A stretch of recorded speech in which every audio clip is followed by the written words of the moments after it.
Happy holidays, everyone! This is everything I made for my Thanksgiving menu this year. We're hungry. I felt like going all out this year and making like every classic Thanksgiving recipe there is, but with a healthy spin. And these are also great recipes for the holidays and Christmas coming up if you want to use these in your holiday menu. Before we begin, I have to reset the kitchen. It gets so messy in here really fast because I don't have a dishwasher. So let's give it a good clean and we can have a nice fresh slate to work with. Oh my God! In my last video, I did a Thanksgiving ingredient prep. So I have most of my ingredients chopped up and ready to use, which will make today's cooking so much easier. So hopefully it shouldn't be too long. I just have like 7 or 8 recipes I want to make today. Would you like a non-alcoholic cider spritzer? No. Why? It'll be good. Sure. Cider spritzer. Thank you.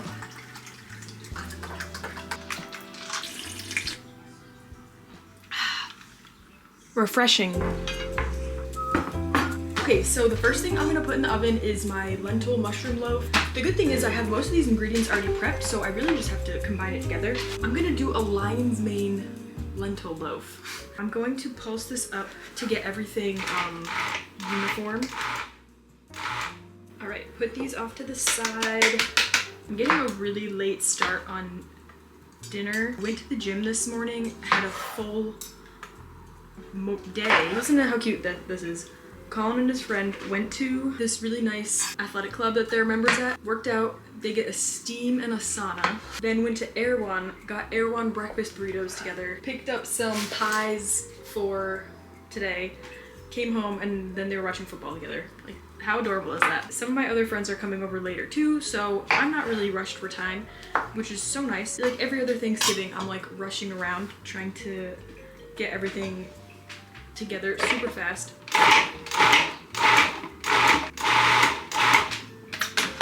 Okay, here's my mushrooms for my loaf. I'm doing some walnuts. For a nut-free option, you could do sunflower seeds. And since I have the cutting board out, I figured I would slice up mushrooms for the mushroom gravy.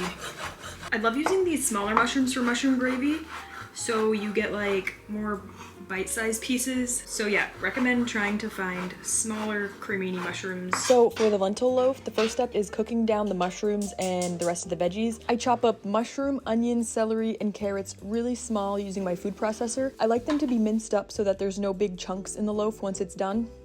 I will post the full recipe on my blog, and maybe I'll do like a more detailed recipe video of this if you guys want. But today I was trying to move quick because I had a lot of recipes to make.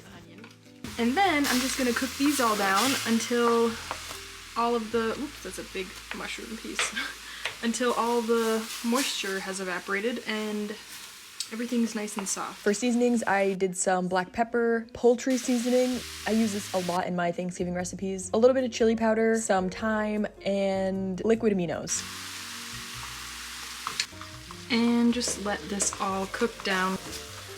While that's cooking down for the loaf, I'm gonna start on my mashed potatoes. I absolutely love having Instant Pots for doing a big holiday meal like this. That way you save room on your stovetop and you have an extra cooking space. But also I just love throwing things in here and forgetting about it. So I'm doing mashed potatoes in the Instant Pot. I peeled and chopped up maybe like 5 pounds of potatoes, put about 2 cups of water in the Instant Pot, and let that pressure cook for 8 minutes.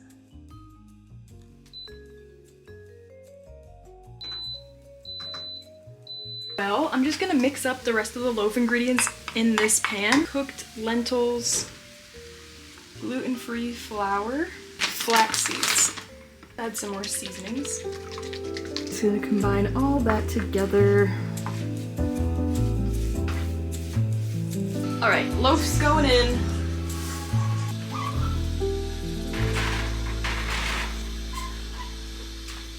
I'm using my second Instant Pot mini to cook my butternut squash. I pre-peeled and chopped up 1 butternut and 2 honey nut squashes. I added that to my Instant Pot with water, and I'm gonna pressure cook that for 8 minutes. Not sure, maybe that will be good. Next, I'm experimenting with the new recipe for Ezekiel bread stuffing. I figured Ezekiel bread would be the healthiest recipe to make stuffing out of, and my boyfriend loves stuffing, so I really wanted to experiment with this. I'm sauteing down an onion, some celery, and shiitake mushrooms, and I'm also getting started on my mushroom gravy recipe. I have 16 ounces of sliced mushrooms cooking down in some veggie broth along with some minced shallot and garlic, and I add black pepper, thyme, liquid aminos. This recipe is actually on my blog. Let these simmer on this burner while I cook my stuffing, and I'll add some extra stuff to it later on. To the stuffing, I added some veggie broth and seasonings. All right, seasonings. I'm using poultry seasoning for just about everything. It just is such a good blend of those Thanksgiving herbs I need. Pepper.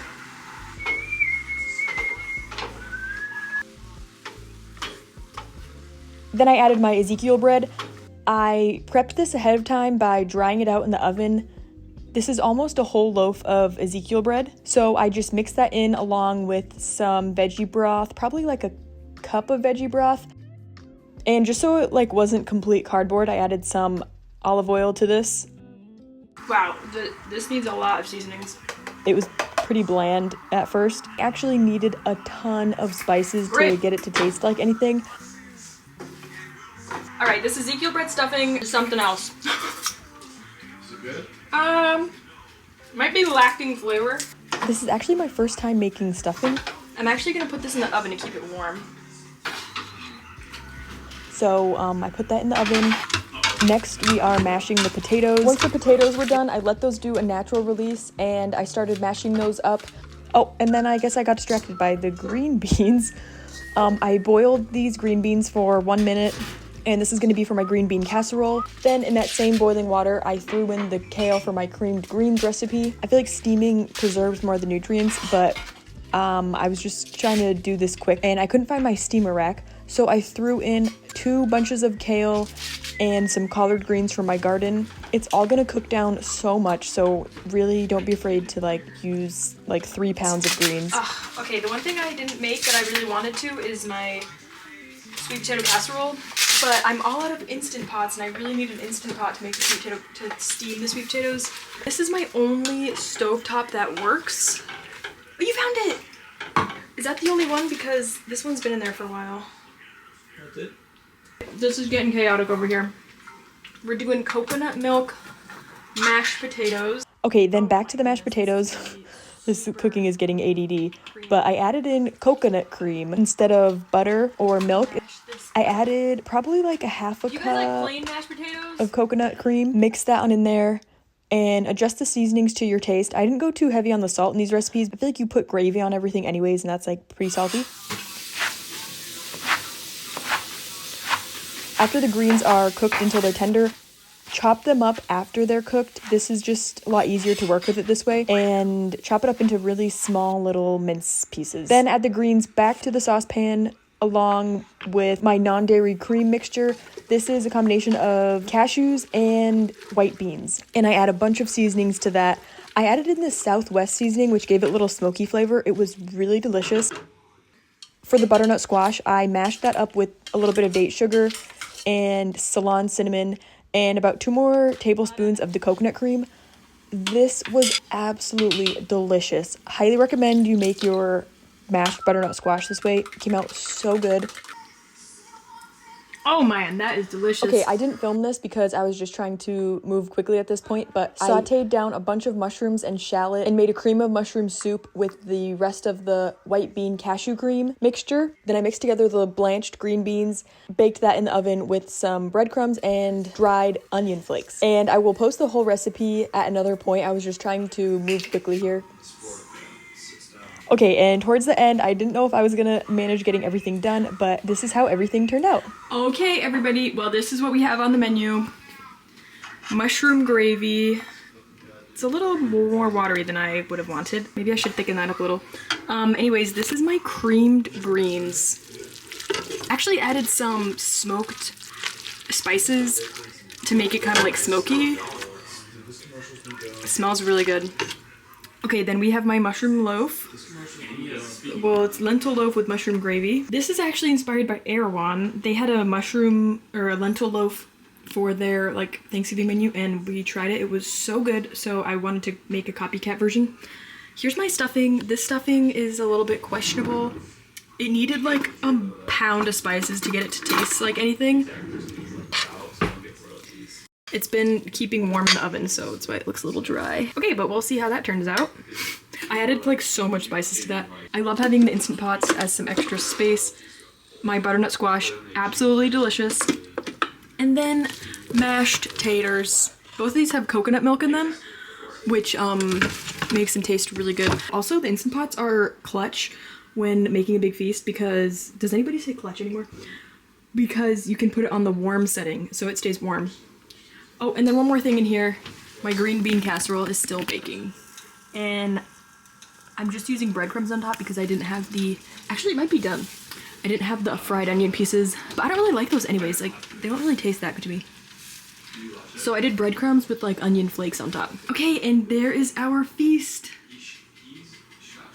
I made all this in like 3 hours. Not too bad. Okay, that's good. All right, come and eat, my friends. Hell yeah. Eating it all from scratch. Yep. I hope it tastes good. I don't really know. It's definitely gonna taste good. And you did it all without any recipes. This is a free bowl. I'm afraid everything tastes the same because I use like the same spices and everything. I use poultry seasoning, mushroom seasoning, liquid aminos in almost every single thing I made.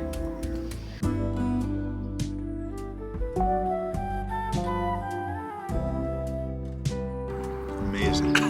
10 out of 10. The greens, super good. The squash is a good mix Yep. with everything. Yep. Squash is bomb. Stuffing is bomb. You Stuffing, like it? Love it. Love the stuffing. I'm so glad because when I taste tested it, I was like, oof, this is like not very good.